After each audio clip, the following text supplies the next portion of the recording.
บายดีทุกคนเนาะตอนนี้บ่ค่อยกะฮอดเกาหลีแล้วตอนนี้กำลังเมียนเครื่องอันนี้หางก็ฮอดเกาหลีสดๆร้อนๆอากาศอยู่เกาหลีตอนนี้ก็ประมาณ18องศาเลย17-18องศาตอนนี้บ่ค่อยกำลังเมียนเครื่องแต่ว่าห้องที่บ่ค่อยนอนแม่นบ่มีเตียงนอนตอนนี้นะเดี๋ยวสิให้เบิ่งบรรยากาศเด้อนี่แม่นบรรยากาศกำลังเมียนเครื่องเพราะว่าเดี๋ยว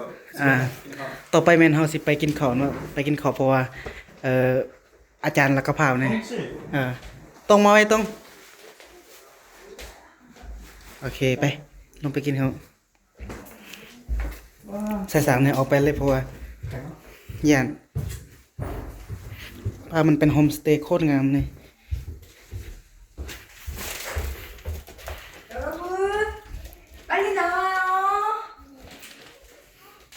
นี่เนาะคอยสิขออนุญาตเพราะว่าตอนนี้คอยสิเบิ่งการเก็บเมียนเครื่องของผู้หญิงเนาะรักษาความเป็นส่วนตัวลิขสิทธิ์เอามา50,000 วอนลาบอกว่าเอามา50,000 วอนค่ารักษาลิขสิทธิ์ความเป็นส่วนตัวอันนี้เป็นห้องผู้หญิงห้องน้อยๆอันนี้สามารถนอน2คนได้อยู่นี่นะเดี๋ยวห้องต่อไปเดี๋ยวสิไปเบิ่งห้องต่อไปนี่ก็จะเป็นห้องผู้หญิงคือกันจะนอนกับไผอันนี้นอนกับแป้งเป็นห้องน้อยๆนะฮักมันเป็นโฮมสเตย์นะนี่เครื่องเขาตอนนี้เครื่องยังบ่ทันได้เมียนนะฮอดปุ๊บเขาบ่ค่อยไปกินข้าวปั๊บเพราะว่าพวกเขาหิวอันนี้ประมาณ 8 โมงเนาะฮอดเกาหลี 8 โมงถ้าอยู่เรา10 โมงละอยู่แล้วนี่ประมาณ 10 โมงอ่ะ10 โมงไปอันนี้แม่นเกาหลีของแท้บ่สบายอ่ะบ่สบายค่อยก็รู้สึกบ่สบายคือกันบ่ปานใดรู้สึกหนาว หนาวเนาะโอเคตอนนี้พวกข่อยกำลังสิออกไปกินข้าวเนาะเดี๋ยวข่อยสิพาไปเบิ่งบรรยากาศการแต่งตัวของแต่ละคนเบิ่งผู้นี้ก่อนผู้นี้แม่นการแต่งตัวของเราแม่นคล้ายๆคือ CEO เนาะส่วนผู้นี้แม่นเลิศเกินแบบมันเลิศโพดนะส่วนผู้นี้แม่นหยังนี่แม่นหยังแต่งตัวเป็นหยังนี่นี่อันนี้คืออันนี้แม่นโฮมสเตย์ที่เฮาจะพักตอนแรงแต่มันเป็นโฮมสเตย์ที่น่าฮักนะฮะอันนี้แม่นโฮมสเตย์ที่เฮาพักมื้อนี้เฮามีการเตรียมพร้อมหลายอย่างโดยเฉพาะกล้องแล้วก็ทุกคนมีการเตรียมพร้อมทุกอย่างเงินคำทุกอย่างเตรียมพร้อมเบิดโอเคตอนนี้ใกล้ฮอดเวลาเราจะไปกินข้าวเนาะเดี๋ยวสิพาเบิ่งบรรยากาศรอบๆของประเทศเกาหลีแต่ตอนนี้ค่อยบ่ฮู้ว่าตัวเองอยู่ไสแต่สิพาเบิ่งบรรยากาศรอบบรรยากาศโคตรงามอันนั้นมันคล้ายๆคือน้ำซานเทาแต่บ่แม่นอันนั้นนะอันนั้นบ่แม่นแต่มันคล้ายๆคือขอสัมผัสความรู้สึกหน่อยติเป็นจังได๋เมื่อยแฮงเนาะเพราะว่าเป็นหยังเมื่อยเมื่อวานนี้ไปเฮ็ดหยังมานอนอย่างเดียวนอนแน่นะตอนนี้อาจารย์กำลังออกแล้วก็ผู้ขับรถกำลังออกแปลงมาไว้เด้อตอนนี้หาอาหารโอ้ย예쁘다 우리 가자โอเคตอนนี้ทุกคนกำลังออกจากโฮมสเตย์โอ้พูดในคิดฮอดแฟน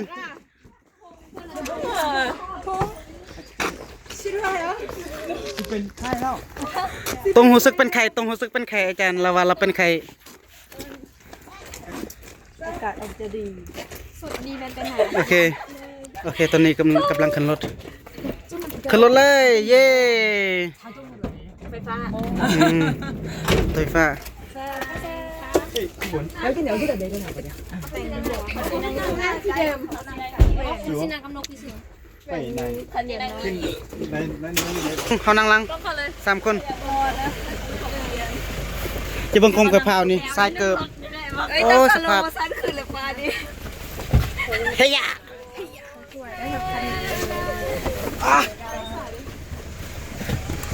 ขึ้นเลยเว้ยกำลังไปนี่มันส่วนพักโคตรงามแอคชั่นบ่เห็นนะดูเซไปสวยนะมาช่างบรรณาดิขอบอดอกคอยกันลังเก็บเรียบร้อยเย่โอเคตอนนี้แมนเฮากำลังจะไปกินข้าวเนาะแต่บ่ฮู้ว่าอาหารมันอยู่ไสเพราะว่าทุกอย่างมันอาจารย์พาไปเบิดมื้อนี้โดยโทรศัพท์จับไว้ความจำเต็มหรือเปล่าโอ้ยหยังพวกข่อยกำลังไปเพราะว่ามื้อนี้เป็นมื้อแรกที่พ บ่ค่อยหากะฮอดเกาหลีปุ๊บแล้วก็ไปกินข้าวปั๊บอันนี้มันมื้อแรกทริปของเฮาเป็นทริปไปเที่ยวฮอดปุ๊บไปเที่ยวปั๊บแบบบ่ให้อาบน้ำบ่ให้ตู้แควตอนนี้ข่อยบ่ตู้แควข่อยบ่ฮู้ว่าปลาข่อยตอนนี้นี่มันแม่นหยังกลิ่นนี่ตุๆละข่อยกำลังสิไปกินข้าวก่อน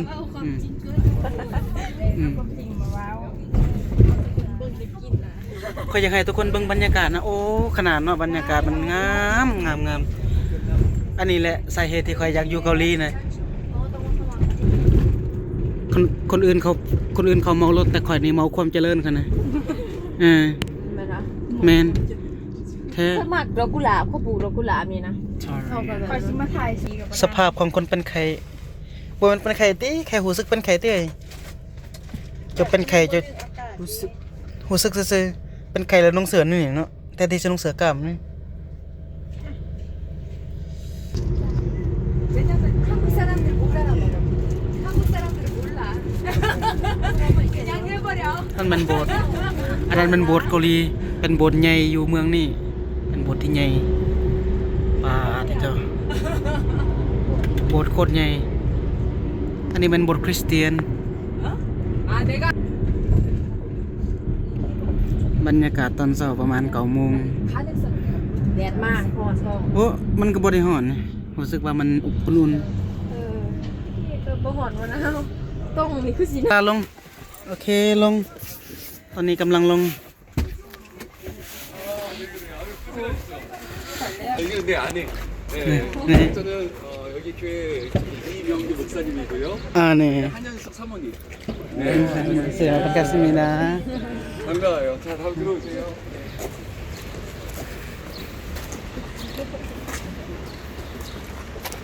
ตอนนี้กำลังไปกินข้าวอันนี้เป็นโบสถ์ใหญ่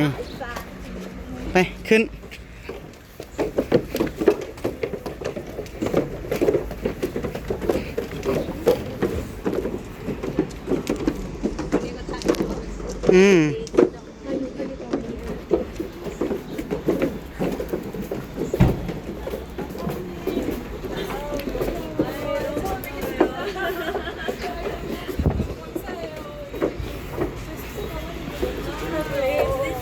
와 분위기가 좋아요.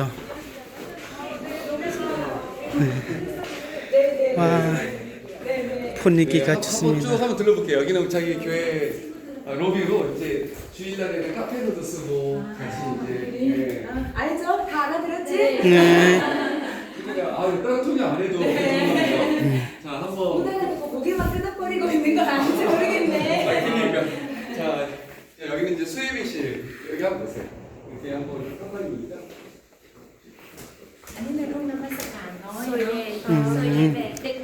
유니맨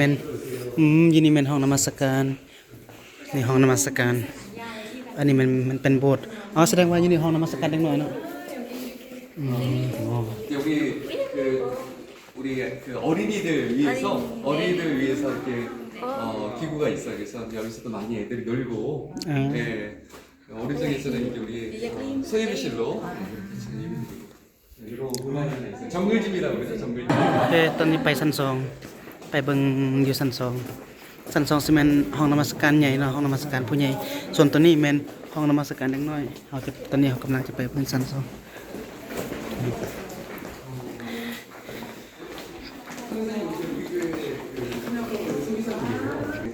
계시고 우간다 그리고 여기는 우즈베키스탄 말레이시아에 두 분 계시고 일본에 두 분 계시고 동남아시아에 안 계시네요. 네, 동남아에 아직 그래서 우리 이번에 또 우리 성도님들하고 또 라오스 친구들이 좀 만나게 됐습니다. 그런 바람이 있어요. 2월달에 우리가 우즈베크에 단기 선교를 다녀왔거든요. 한국어를 몇 년 배운 거예요, 친구들이? 사냥.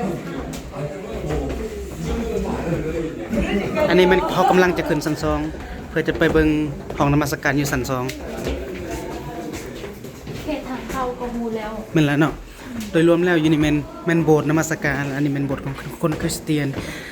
ต่อไปแม่นเฮาจะเข้าชั้นเฮาจะขึ้นชั้น2แล้วก็เฮากำลังเข้าห้องนมัสการใหญ่อันนี้แม่นห้องนมัสการใหญ่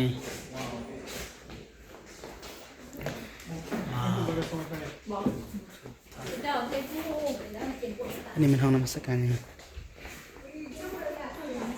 อันนี้เอ้ย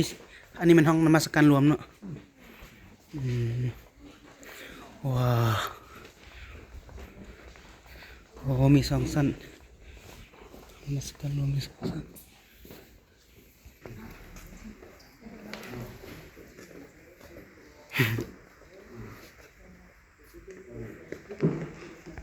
ตอนนี้มันอาจารย์กำลังอ่านรายชื่อ เพราะว่ารายชื่อมันเขาจื้อยาก 자, 농나리 썸사이. ลูกมาเล่น 발음 좋으시다. 아, 나우스. 나우스 사랑합니다. โอเค ตอนนี้หลังจากเราถ่ายรูปแล้วหลังจากอาจารย์แนะนำเรียบร้อยแล้ว ตอนนี้เรากำลังจะออกไปเนาะกำลังออกไปกินข้าวอ้ายเมื่อย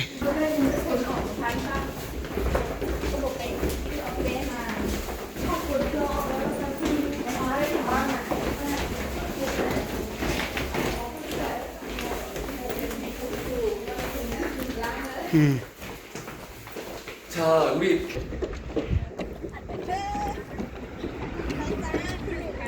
กำลังสิไปกินข้าวทมิดเคยคิดว่าเขากินข้าวอยู่นี่ไหนทมิดเขาคิดว่าเขากินข้าวอยู่นี่แต่ว่าอยู่นี่แม่นโบสถ์ซื่อๆโบสถ์นมัสการแต่ว่าเขาสิออกไปกินข้าวอยู่นอกกำลังไป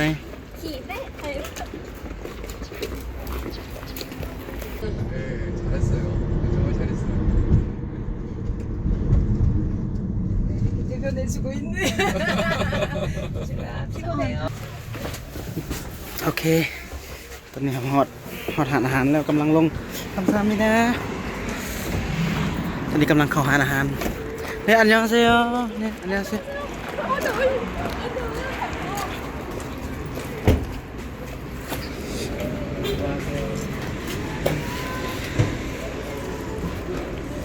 กำลังเข้าหาป้าบรรยากาศ분위기가 좋아. 안녕하세요. 자, 이렇게 앉아요. 자, 이렇게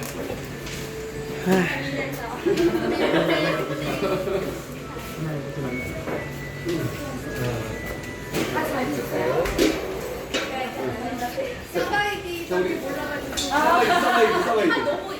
이쁘고 잘생겼다고 하는데 천사들이야. 천사님 같이. 한국어를 좀 알아들어요.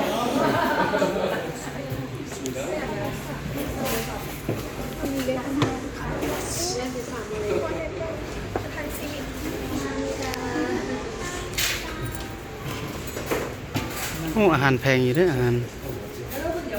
10,000 ราคาอยู่นี่ถึกสุดแม่น 10,000 วอน 10,000 วอนเงินลาวก็ประมาณมุก 10,000 วอนเงินลาวประมาณเท่าไหร่ 10,000 วอน โอ้อาหารเริ่มต้นจาน 150,000 เนาะ 10,000 วอนหาสูงสุดแม่น39,000 วอน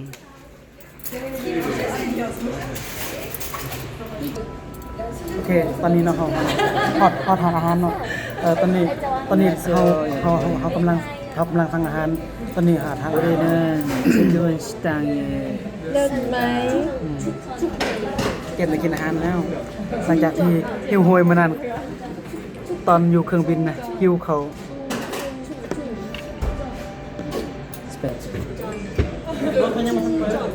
เปิดไม่ต้องเปิดให้ตัวฉันแล้วเปิดแล้วเจ๊งยัง ก็ต้องปั๊มเลยเวลาถ่ายเห็นถ่ายไม่ว่าเคยตั้งจุดถ่ายกันมั้ย ถ่ายเก็บไว้แล้วถ่ายเก็บไว้แล้วก็ไม่ถ่ายบอกถ้าที่ถึงไปห้องน้ำ โอเคตอนนี้ค่อยสิซักโทรศัพท์ก่อนเพราะว่าซื้อไฟโทรศัพท์ค่อยใกล้สิเบิดค่อยสิซักโทรศัพท์ก่อนหลังจากนั้นค่อยสิมาถ่ายใหม่